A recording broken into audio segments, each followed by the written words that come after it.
Faida nyingine ya kujitambua ni kujithamini.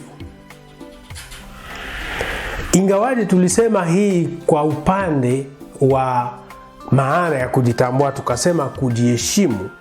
Hapa sasa tunasema faida yake ni kujithamini. Maanake wewe unakuwa na uwezo wa kujipima kwenye mizani kwamba wewe una kiwango gani cha uwezo wa kulelewa na watu wengine. Kujithamini ni kuthamini nafasi yako na kujua thamani yako katika jamii. Wewe una nafasi gani kwenye jamii? Ni mchango gani ulio nao kwenye jamii? Kwa hivyo faida ya kujitambua ni kwamba unaanza kuelewa thamani yako kwenye jamii. Unachangia nini kwenye jamii? Unaanza kuelewa zaidi thamani yako kwenye jamii. Kwa hivyo kujitambua kuna hiyo faida.